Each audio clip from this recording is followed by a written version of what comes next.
आज बात करेंगे वोल्टास का एक एरर कोड के बारे में।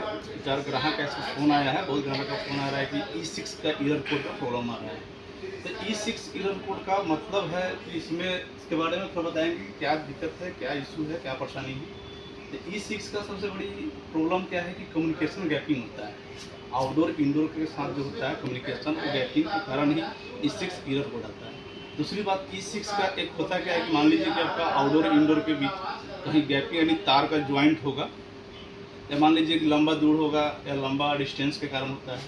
तो इसमें करना क्या है कि सबसे पहले अपना तार को चेक करना है कि आपका वायर यानी कि प्रॉपर तरीक़े से है कि नहीं। अगर मान लीजिए कि कहीं ढीला है या कहीं टाइट नहीं है, ज्वाइंट है, इसके बारे में पहले चेक करना है। दूसरा देखना क्या है कि आउटडोर में क्या होता है कि ओवर हीटिंग का प्रॉब्लम आता है, तो ओवर हीटिंग नहीं होना चाहिए। इसका उपाय क्या है कि ओवर हीटिंग का मतलब होता है कि आउटडोर में आपका डस्ट हो या सर्विस नहीं हुआ हो, इसलिए ओवर हीटिंग का E6 एरर कोड करता है।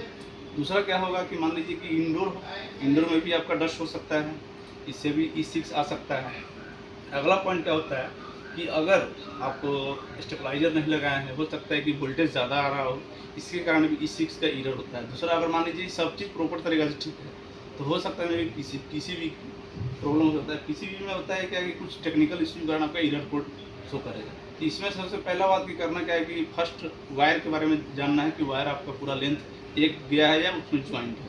तो ज्वाइंट होगा तो चेक कर लेना है, प्रॉपर तरीके से देख लेना है। उसके बाद आपका हो सके में भी वायर में अगर कोई दिक्कत होगा तो E6 का प्रॉब्लम खत्म हो जाएगा। दूसरी बात क्या है कि जो सर्विस का बताया, सर्विस कराना है, आउटडोर को प्रॉपर तरीके से धोना है और फिर इसको साफ़ करना है, इससे भी आपका खत्म हो सकता है। दूसरी बात कि अगर कहीं पाइप में कुछ दिक्कत आएगा, इससे कारण भी E6 का प्रॉब्लम आपको आता है, और उसको भी प्रॉपर तरीके से दिखाइए। मान लीजिए अगर कुछ समझ में नहीं आ रहा तो तुरंत अपना लोकल सर्विस सेंटर में संपर्क कीजिए या टोल फ्री नंबर पर कॉल कीजिए, इसका प्रॉब्लम को सॉर्ट आउट कर देगा। दूसरी बात करेंगे E6 में सबसे बड़ा इशू आता है कि ओवर हीटिंग कब आता है, जब स्टेबलाइजर का आपका नहीं आएगा, वोल्टेज फ्लक्चुएट होगा, वोल्टेज कम या ज़्यादा होगा, इसके कारण भी आ सकता है। तो ध्यान रखिए, ये सब जो बताएं हैं इसके कारण भी आ सकता है।